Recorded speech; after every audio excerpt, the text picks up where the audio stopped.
No, ఈ డబ్బున్న వాళ్ళందరూ వాళ్ళింట్లో పేరెంట్స్ని, గ్రాండ్ పేరెంట్స్ని బాగా చూసుకుంటున్నట్టు బిల్డప్ ఇస్తారు. కానీ వాళ్ళ ఉద్దేశాలు వేరే ఉంటాయి. ఆస్తి కోసమే వాళ్ళు ఇదంతా చేస్తారు. ఇప్పుడు ఆఫీషియల్ లీవ్లో ఉన్నాను, సో నన్ను డిస్టర్బ్ చేయకు. Okay ma'am, as you wish. కానీ ఒక విషయం, Abhay Varma daring and dashing పర్సనాలిటీతో చాలా బాగుంటారు. చిన్న వయసులోనే బిజినెస్ టైకూన్గా మారారు. అమ్మాయిలందరూ అతనంటే పడి చేస్తారు. అలాంటిది తనే మిమ్మల్ని కలుస్తాను అంటుంటే మీరేమో కాదంటున్నారు. బిజీ లైఫ్లో కొంచెం రొమాన్స్ యాడ్ చేస్తే ఏమవుతుంది? If you don't mind Abhay Varma photo పంపించినా? నన్ను టీజ్ చేసింది చాలు. నువ్వే మీరా గుప్తా అని చెప్పి ఆ అభయ్ వర్మకి అపాయింట్మెంట్ ఇవ్వు. ఎలాగో నేను మీరా గుప్తా అని ఇక్కడ ఎవ్వరికీ తెలీదు. ఇక్కడున్న వాళ్ళకి నేను సమీరా మాత్రమే. నాకు అర్జెంట్ పనుంది, bye. Okay madam, hope you enjoy your vacation.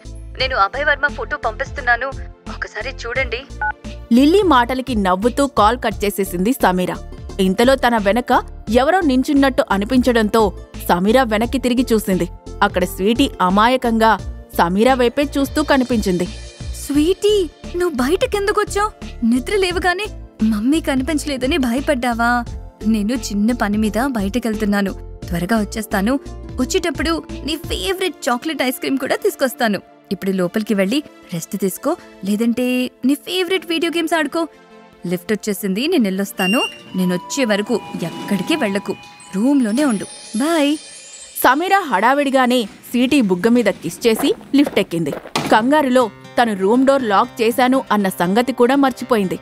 అందుకే రూమ్ డోర్ లాక్ చేసినా స్వీటీ బయటకు ఎలా వచ్చిందనే అనుమానం ఆమెకి రాలేదు. ఇంతలో సమీరా సూట్ రూమ్ ఎదురుగా ఉన్న రూమ్ నుండి వర్మ ఇండస్ట్రీస్ సీఈఓ 26 ఏళ్ల అభయ్ వర్మ బయటకు వచ్చాడు. అతను బయటకు వచ్చి రాగానే కోపంగా లిఫ్ట్ దగ్గర ఉన్న బాబు దగ్గరికి వెళ్లాడు. చెర్రీ, ఇలా చెప్పా పెట్టకుండా రూమ్ బయటకు రావద్దని నీకెన్నిసార్లు చెప్పాను?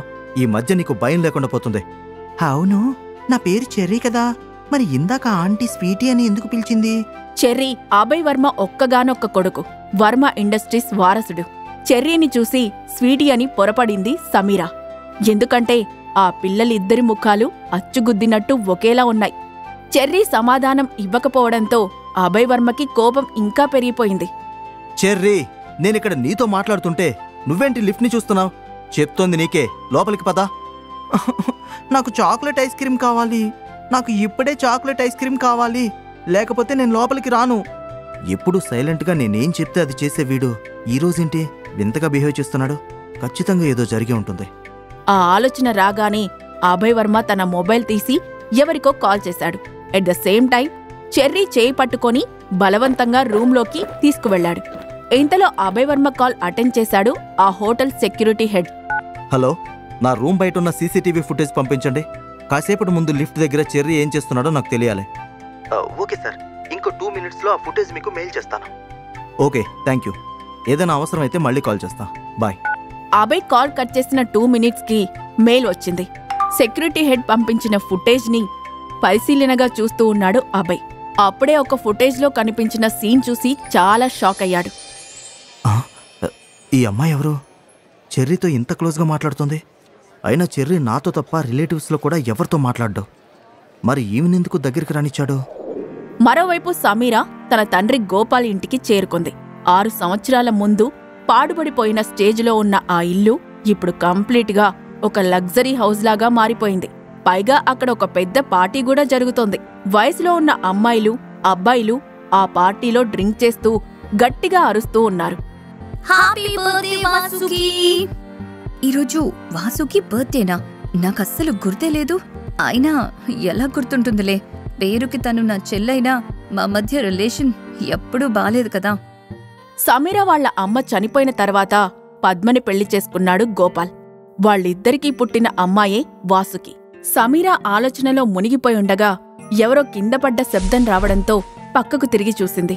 అక్కడ Vasuki red colour backless top, mini స్కర్ట్తో హీరోయిన్లాగా మెరిసిపోతుంది. ఆమె ఎదురుగా సమీరా అత్త కూతురు స్వాతి నేలపై పడి ఉంది.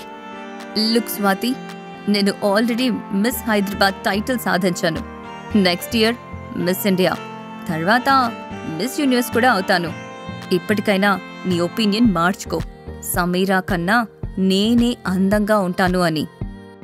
ఏం కాదు, సమీరా అక్క కొంచెం బొద్దుగా ఉంటుంది, కానీ నీకన్నా తనే అందంగా ఉంటుంది. సరే, ఒక పని చేద్దాం. నేనందంగా ఉంటాను, మీ సమీరా అక్క అందంగా ఉంటుందో ఓటింగ్తో డిసైడ్ చేద్దాం. స్వాతికి చిన్నప్పటినుంచి సమీరా అంటే చాలా ఇష్టం. చిన్నతనంలోనే తల్లిని కోల్పోయిన సమీరాని స్వాతి వాళ్ల అమ్మే పెంచింది. ఓటింగ్ అని చెప్పిన వాసుకి కావాలనే సమీర ఫోటో తెచ్చి కాల్చేసి ఆ వెంటనే కాలిన ఫోటో పీసెస్ని జ్యూస్లో మిక్స్ చేసేసింది. దూరంగా నిలబడి జరిగేదంతా చూస్తూ ఉంది సమీర. అప్పుడే వాసుకి ఆ జ్యూస్ పట్టుకొని స్వాతి దగ్గరికి వెళ్ళింది. సో గాయ్స్, మీరందరూ ఓటు వేయడానికి సిద్ధంగా ఉన్నారా? మీలో ఎంతమంది నేను అందంగా ఉన్నానని అనుకుంటున్నారు? మా అందరి ఓటు నీకే వాసుకి. అయ్యో స్వాతి, ఓట్లన్నీ నాకే వచ్చాయి. అంటే నువ్వు ఓడిపోయావు.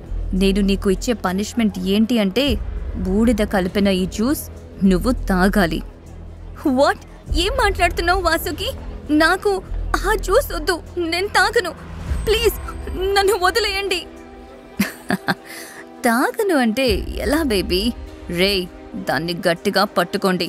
ఈరోజు ఎలా అయినా ఈ జ్యూస్ని దాని చేత తాగిస్తాను. వాసుకి అలా మాట్లాడుతూనే స్వాతి వద్దని గింజుకుంటున్నా సరే వినకుండా ఆమె చేతిని బలవంతంగా పట్టుకొని ఆ జ్యూస్ తాగించడానికి ట్రై చేస్తూ ఉంది. సరిగ్గా అప్పుడే సమీర అక్కడికి వెళ్లి వాసుకి చేతిని బలంగా పట్టుకొని వెనక్కి లాగింది.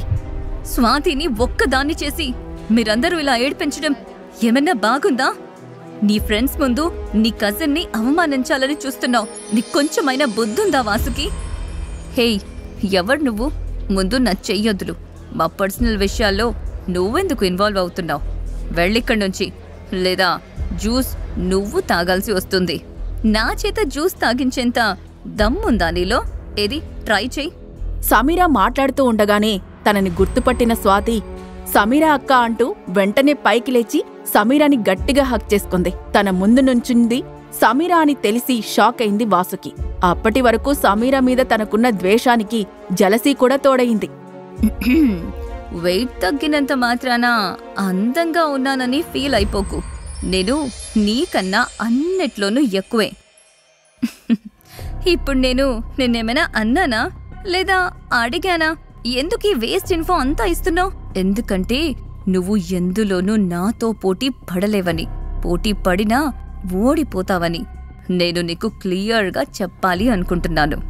గెలుపోటముల గురించి ఆట ముగిసిన తర్వాత తెలుస్తుంది. మన ఆట ఇప్పుడే కదా మొదలైంది. ఈ ప్రశ్నలకి సమాధానాలు తెలియాలంటే రంగీలాలోని నెక్స్ట్ ఎపిసోడ్స్ వినేయండి.